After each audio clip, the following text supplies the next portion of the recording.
உலகத்திலையும் அண்ட சராசரத்திலையும் ஜனித்த ஒவ்வொரு ஜீவன்களுக்கும் ரொம்ப ரொம்ப முக்கியமான ஒரு விஷயம். அவங்களுடைய ஜனனத்துக்கு ஏற்ப அவங்களுடைய வாழ்க்கை முறையும் அந்த காலத்தோட ஒன்றிணைந்திருக்கும். தியானமே பண்ணாம சாதாரணமான மனிதர்களா இருக்கும்போது அவங்களுக்கு காலம் ரொம்ப ரொம்ப ரொம்ப வேகமாக ஓடும்.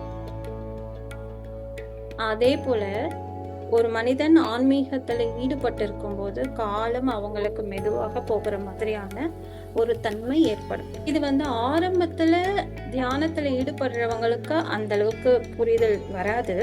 ஆனா தியானம் பழகி வருடம் ஆக இருக்கும் இல்லையா, அவங்களுக்கு எல்லாம் அந்த காலம் ரொம்ப மெதுவா இருக்கிற மாதிரியும் அமைதியா இருக்க மாதிரியும், அந்த காலம்ங்கிறது காலத்துல தானே எல்லாமே இருக்கு. அவங்களுடைய வினைகள், அவங்களுடைய எண்ணங்கள், சுற்றுப்புற சூழல்கள் எல்லாமே அந்த காலத்துக்குள்ள அடங்கி இருக்கு. அந்தந்த சூழ்நிலைகளுக்கு ஏற்ப எல்லாமே மாற்றம் அடையும், எல்லாமே மாறும். ஆனா அந்த ஆன்மீகத்துல இருக்கவங்களுக்கு தியானத்தை செஞ்சுக்கிட்டே ஒரு நாள் கூட தவறாம தியானத்தை பழகி பழகி அது தவமா மாறி அவங்க அந்த தவத்துல உள்ள போய் பார்க்க காலம்ங்கிறது ஒண்ணுமே இல்லை அப்படிங்கிற ஒரு எண்ணம் வர ஆரம்பிக்கும். காலமும் அவங்களும் ஒன்றோடு ஒன்று இணைந்தவர்களாக மாறுவாங்க. எப்போ அந்த காலம் மனிதனை தாக்காது அப்படின்னா முக்கியமா 3 மலங்களை சொல்லியிருக்காங்க. ஆணவம், கண்மம், மாயை. திருமூலர்ல இருந்து எல்லா சித்தர்களும் எல்லா ஞானிகளும் சொல்ற விஷயம் இதுதான். இவங்க என்ன சொல்றாங்கன்னா, இந்த 3 விஷயங்கள்ல இருந்தும் ஆணவம், கண்மம், மாயை. ஆணவம்னா என்ன? தாங்கிற அகந்தை, அந்த எண்ணத்தை விட்டு வெளியே வந்தவங்களுக்கும், மாயை இந்த மாயையும் காலமும் ஒன்றோடு ஒன்று இணைந்தவர்கள். எப்பயுமே ரெண்டையும் பிரிக்க முடியாது. இது எப்போ ஒரு மனிதனால பிரித்து பார்க்க முடியும் அப்படின்னா, அவங்க தவத்துல உள்ள போய் எதுவுமே இல்லை அப்படின்னு உணரும் போதுதான் அதை புரிஞ்சுக்க முடியும். ஒரு தெளிவு பிறக்கும். நான் ஏற்கனவே நம்மளுடைய வகுப்புல சொல்லிருப்பேன், திருமூலரும் சொல்லியிருக்கிறாரு இந்த மாதிரி. அதாவது ஆசை அருமீன்கள் ஈசனோட ஆயினும் ஆசை அருமீன்கள்னு சொல்லியிருக்காருன்னு சொல்லியிருக்கேன் இல்லையா. அந்த வரிகள் அவர் என்ன சொல்லியிருக்காருன்னா, சிவனோட இருக்கணும், சிவன் தான் எல்லாமே அப்படின்ற அந்த எண்ணம் கூட, அந்த ஆசை கூட தப்பு, அது கூட நமக்கு வரக்கூடாது அப்படின்னு சொல்லியிருக்கிறார். அப்படிப்பட்ட எண்ணம் எப்போ வரும் அப்படின்னா, நான் அப்படிங்கிற எண்ணம் அழிந்து இந்த உலகம் அண்ட சராசரம் நானும் அவரும் ஒண்ணுதான் அப்படின்னு ஒன்றோடு ஒன்று கலக்கும் போதுதான் அந்த விஷயம், ஆணவம், கண்மம், மாயை எல்லாமே அழியும். அந்த ஆசைங்கிற ஒரு சின்ன துளி எண்ணம் கூட நமக்கு இல்லாத இருக்கும் போது மட்டும்தான் இது எல்லாமே நமக்கு புரிய வரும். காலம்ங்கிறது இது 3ஐயும் கொண்டிருக்கக்கூடிய தன்மையை கொண்டது. நாளென் செய்யும் வினைதான் என் செய்யும், என்னை நாடி வந்த கோளென் செய்யும், கொடுங்கூற்று என் செய்யும், குமரேசன் இருத்தாலும் சிலம்பும் சதங்கையும் தண்டையும் சண்முகமும் தோலும் கடம்பும் எனக்கு முன்னே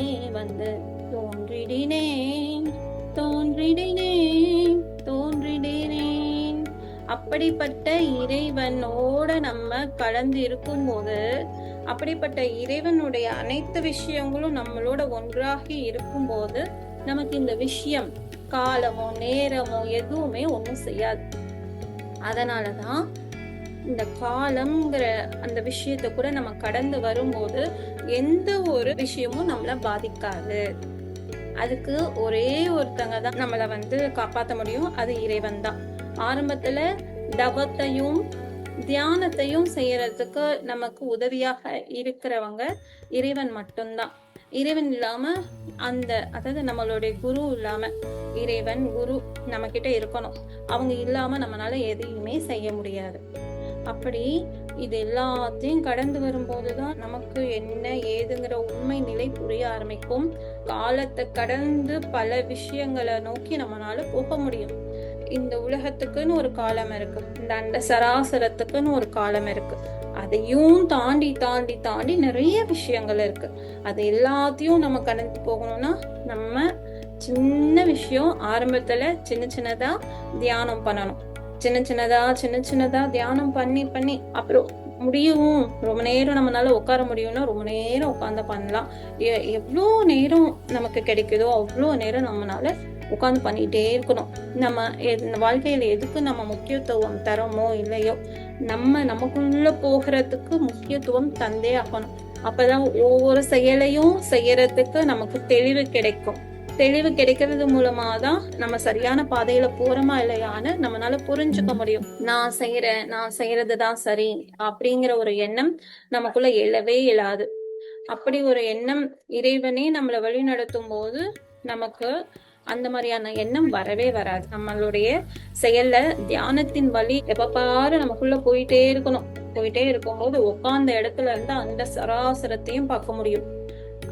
அந்த சராசரத்துல என்ன இருக்குதுன்னு தெரிய முடியும். நம்ம சித்தர்கள்லாம் நிறைய இடத்துக்கு போயிட்டு வந்திருக்கிறாங்க, நிறைய அண்டத்தை பார்த்துட்டு வந்திருக்காங்க. நம்மளோட இறைவனை நம்மளை கூட்டிட்டு போவார். இது நம்ம பார்க்கணுங்கிற ஆசை கூட நமக்கு தேவையில்லை.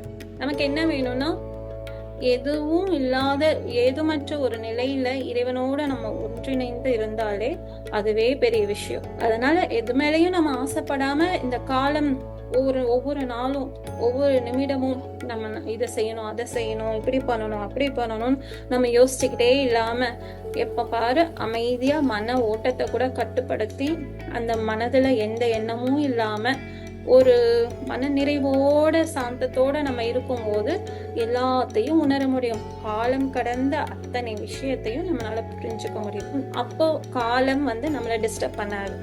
காலம் எப்போ டிஸ்டர்ப் பண்ணணும்னா இது பண்ணணும் அது பண்ணணும் இப்படி பண்ணணும் அப்படி பண்ணணும் எப்படி நம்ம யோசிக்கிட்டே இருக்கும் போதுதான் காலம் நம்மள டிஸ்டர்ப் பண்ணிட்டே இருக்கும். இன்னைக்குன்னு தள்ளி போடாம நம்ம என்ன பண்ணணும்னா தவத்துல மூழ்க ஆரம்பிக்கணும். தவம் தியானம் முக்கியமா பேசவே கூடாது, யாருக்கிட்டையும் நிறைய பேசவே கூடாது. நம்ம மௌனமா இருக்கணும். மௌனம்ங்கிறது வாய் பேசாம இருக்கிறது மட்டும் மௌனம் இல்லை, மனசு பேசாம இருக்கணும். இந்த எண்ண ஓட்டமே இருக்கக்கூடாது.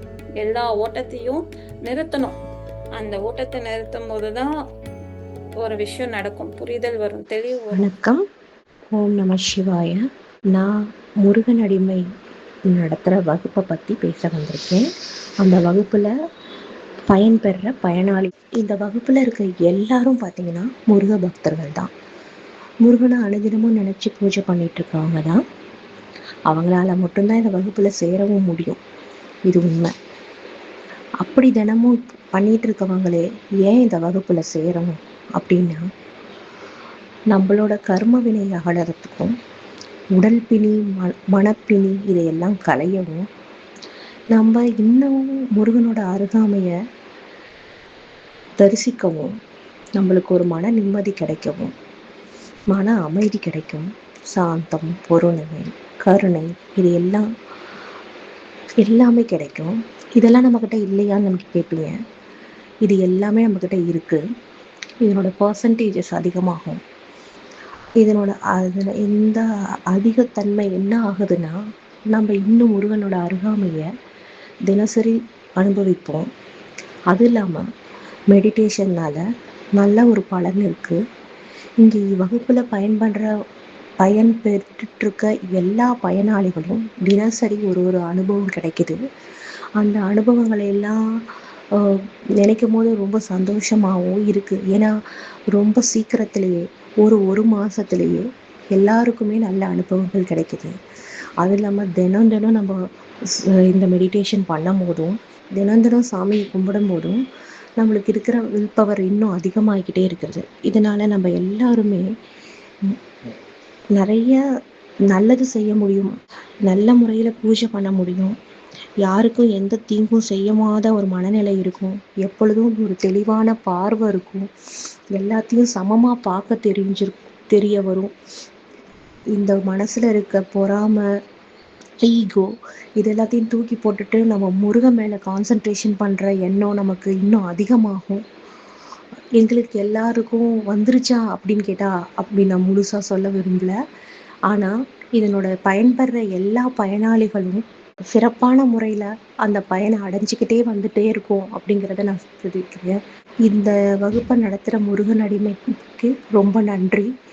எல்லாரும் இந்த குரூப்பில் சேர்ந்து இந்த பயனை பெறணும்னு நான் கேட்டுக்கிறேன். இந்த முருகன் அடிமை குரூப்பை நடத்திட்டு வர அந்த முருகன் அடிமை ரொம்ப சிறப்பான முறையில் இந்த குரூப்பை நடத்திட்டு வராங்க.